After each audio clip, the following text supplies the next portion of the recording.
Good evening India. नमस्कार हिंदुस्तान। मैं आपकी दोस्त अर्चना आ गई हूँ एक नई कहानी के साथ स्टोरी टाइम विद अर्चना में।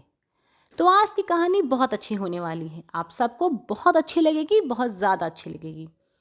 तो कहानी कुछ यूँ है कि अपनी निश्चल भगवत भक्ति व गुरु भक्ति के फलस्वरूप संत एकनाथ भगवत प्राप्ति कर चुके थे। भगवत प्राप्ति के उपरांत वे अपने हृदय में सदैव भगवान की उपस्थिति का आभास किया करते थे। अपनी ब्रह्म दृष्टि से वे सर्वत्र सभी जीवों में भगवान को ही देखा करते थे।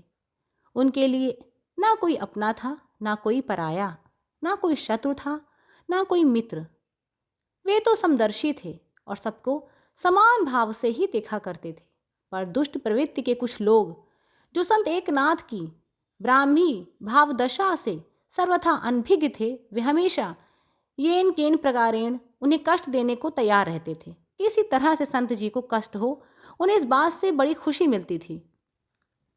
एक बार की बात है, कुछ ऐसा घटा कि उसने सबको चौंका दिया।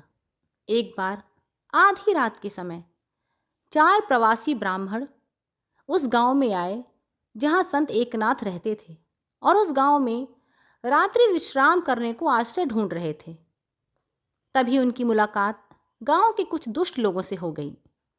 उन दुष्ट लोगों ने संत एकनाथ को परेशान व अपमानित करने की नीयत से उन ब्राह्मणों से कहा कि आप लोग के ठहरने लायक एक ही सुंदर स्थान है और वह है संत एकनाथ का घर।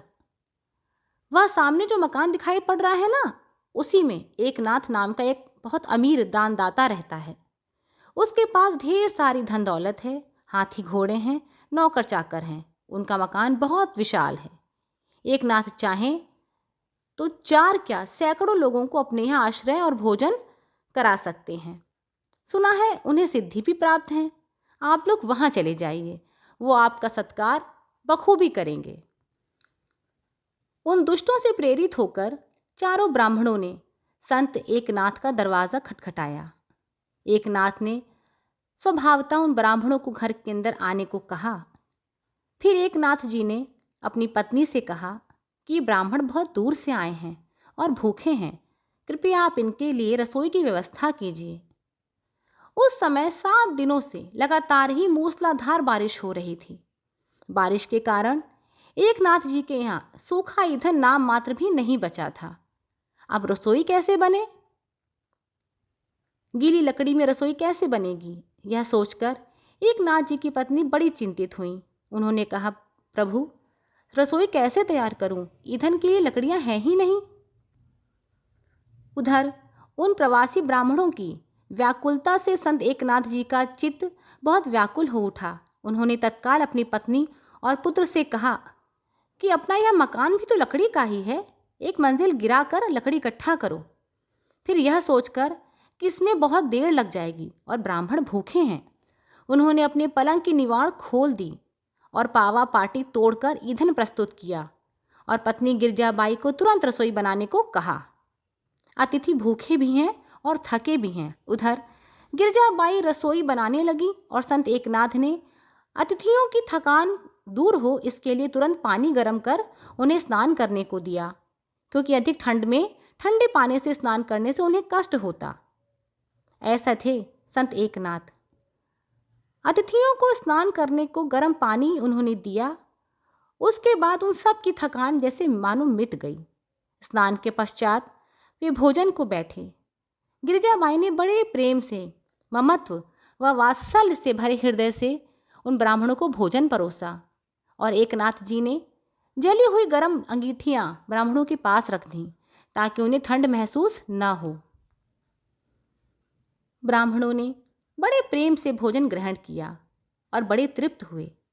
उन्हें बड़ा संतोष हुआ।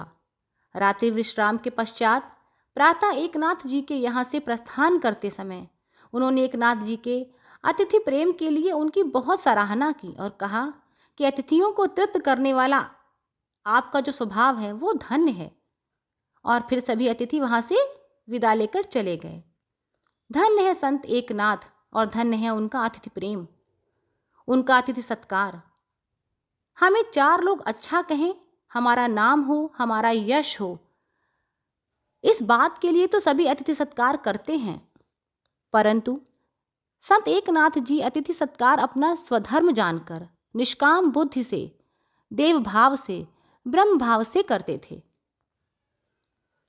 उनके सभी कर्मों में और सबके साथ उनके व्यवहार में, उनके हृदय से, अंतःकरण से सच्चा प्रेम भाव ही प्रभावित होता था।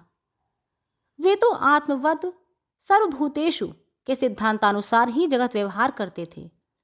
ऐसा शुद्ध भाव, प्रेम भाव, ब्रह्म भाव तो किसी साधक, संत, भक्त, ज्ञानी का ही हो सकता है। और ऐसा शुभ भाव, शुद्ध विचार सचमुच अत्यंत दुर्लभ है। ये कहानी आपको कैसे